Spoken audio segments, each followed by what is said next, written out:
Hello, everybody. It's Steve. I'm back again to do the Share Your Battle challenge. This week they went with one of the old school powerhouses in the game, the Flesh Golem. I mean, this card ruled Alpha for a long time and made Earth one of the most powerful teams, and he still is a very good card without a doubt.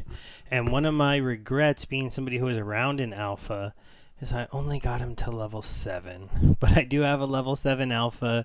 It's I pushed him here just to get void, and then I got kind of priced out. Um, and at this point, I just don't know if I can spend the money on the alpha cards or not. The game's been doing some really great things. It's just I've already invested quite a bit of money into this game, and the wife kind of looks at me funny, but I'm like, they're NFTs, and she's like, ha ha ha ha, and I'm like, but look how cool it is. And I go, they're worth money. And she goes, what money? I don't see it. I have to get her more on board on crypto. So if you're listening to this, you're probably laughing because I imagine you might know somebody else who goes, yeah, sure, your cards are worth a ton of money. I go, no, they are, I swear. So this card right here, without a doubt, if you just look at the Flesh Golem, so he does need to be in medium to high mana games, but not extremely high. So you want this card to be used somewhere around probably 17 to about 25 mana is where he can really shine. And sometimes in extremely low mana, you can pop him on there, and if they don't have an answer for his self heal, and then back him up with the 2 cost healer and just be like, I'm just gonna heal, and they didn't do something to snipe that other healer, you could just laugh and go, you have no shot of ever killing my Flesh Golem. Sorry, you don't have the firepower to get through him. On top of that, he does have solid attack once you get him up to the 3, which is he gets pretty early. You do want him level 7 for that void, otherwise he's a little bit of a squishy target for mages, just because he doesn't have magic reflect, so they just beat him down kind of slowly, because his HP is really respectable. But without any kind of magic reflect in the beginning, he doesn't make the mages pay for hurting him. So you're looking at a situation where some of the big mages who can do like 4 to 5 damage, they can get through that 10 HP. That's why it would be nice if I would have pushed him to level 8 and got the 11 HP. Level 9 for that 4 attack would have been nice, and obviously if you have a maxed out one, you're sitting pretty with that 4 attack and 11 health. At that point, he's probably even more competitive in the higher amount of matches, but I don't have that, so I target him in those ranges I was talking about. So the basic theory when I use this card is the Earth theory of we're going to heal, heal, heal, heal, heal, and you're not going to be able to kill that first target. Now, there are better counters to that now because there are the abilities that make it so your monsters can't be healed, affliction, and there are Mimosa just says nobody's healing.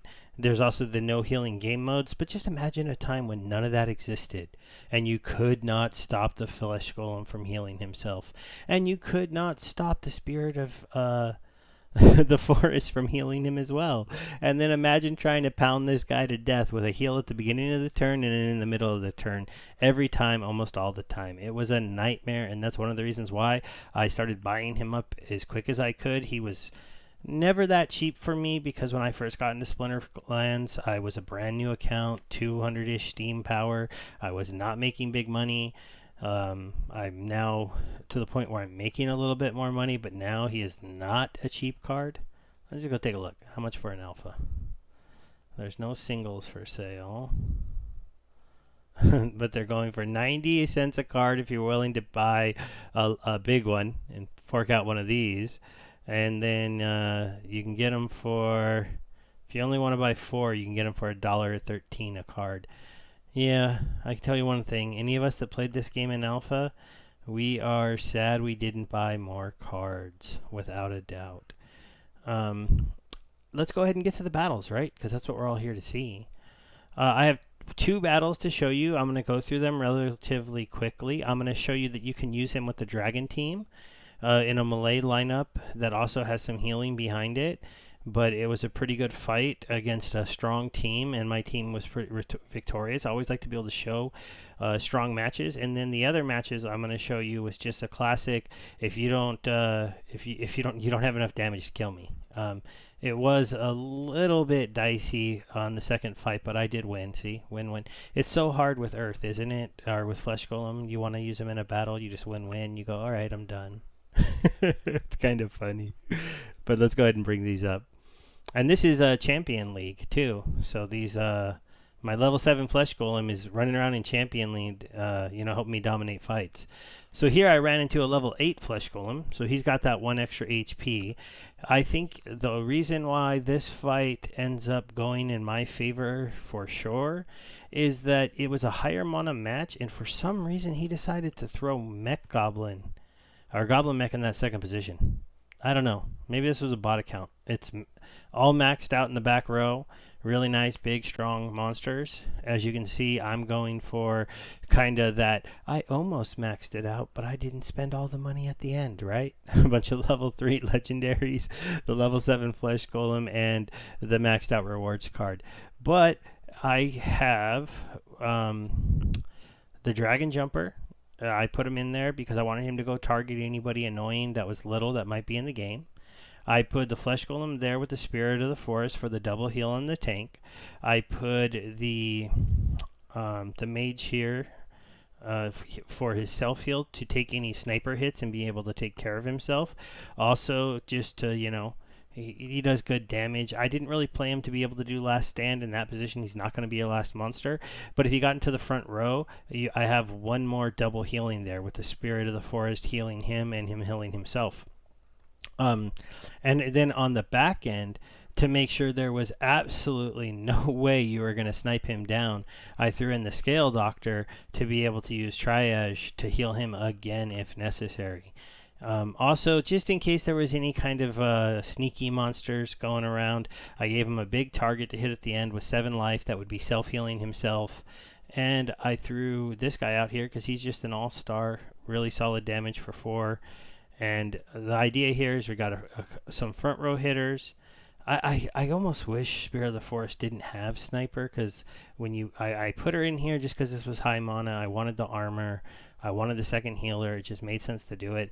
But this is like the one weakness in my lineup is this 2 is just going to be hitting here and not doing much. It does combo okay with the Dragon Warrior, because when I get him weak enough, the Dragon Warrior will target him, but it won't do it immediately. But let's go ahead and watch the fight. I talked a lot about this, so I'm going to speed it up. And we're just going to see. So I get the extra attack. I get the armor. Oh, I also played the Scale Doctor because I figured the other person would have armor and I wanted to take it away, and that did help. As you can see, I did get the stun off on the Wood Nymph, which was very important, because if not, it would have got a secondary heal and then still been at max life going into this next round. So now I got the healer gone. Everybody in the back row pretty much lost an HP because I got rid of that strength in. My Flesh Golem got poisoned, and that's the only reason why I think he's going to end up getting whittled down. But it just shows you how many rounds a level 7 card is still going to sit there and survive, because now we're going into round 4. He's going to get healed. I'm going to take that one out with the sniper. If I would have got like right there, the time, he got a little unlucky because the goblin fell down perfectly, got to attack right away, took him out.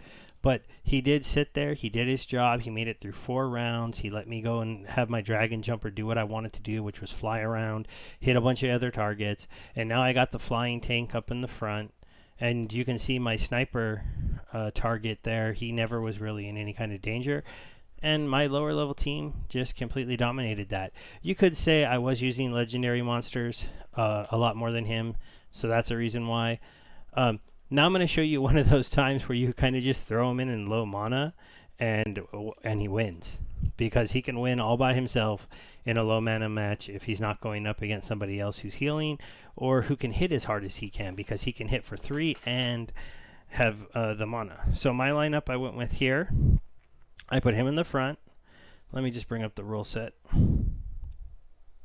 So this was 14 mana and reverse speed. At 3, he's not terrible on reverse speed. He's just kind of in the middle. He's going to have, he might be a little bit out of a disadvantage for hitting this, and you will see him miss a couple times.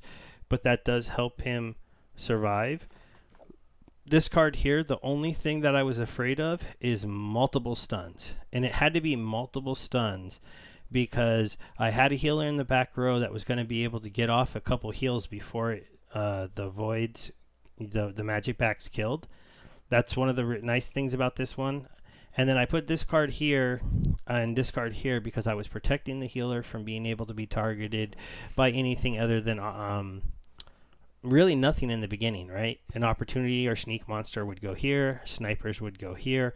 I mean, they would have had to have a sniper with blast in a 14. I don't even know if that exists in a 14 mana match. So he's going to have to try to kill this person with just this card. It was an interesting lineup he went with by throwing the Lord A up here. I don't know that I love this lineup, but in a 14 mana match, he just does not have the firepower. So we'll watch this one. I'll speed this one up too because you're just going to see that he does not have the firepower and he doesn't get the stuns necessary to even make it kind of close. Because see, I'm just going to all the time be able to completely heal. Even if I was taking the hits from the thorns, you're never going to get him below 11. He does miss a few times, which makes this a little bit dicey. But then he connects. He finishes him off. He doesn't have anybody that can attack anymore, so you're just going to watch my monster slowly beat this guy down. And then the chicken stands alone, but the golden chicken just doesn't have what it needs. So the flesh golem, there he is. You put him in the front, he heals himself, you put a healer behind him, and the other team, if they're not playing affliction or they're not playing a card that prevents you from healing, he is going to be a nightmare for them. And that's all I needed to show you, right? Without a doubt, that card is one of the most frustrating cards to face in the game at times. And if you don't have one, go get the beta ones before they cost $2-3 a card like the alphas. They're already probably pretty expensive. I hope you guys all have a good time. I'll talk to you later. Bye.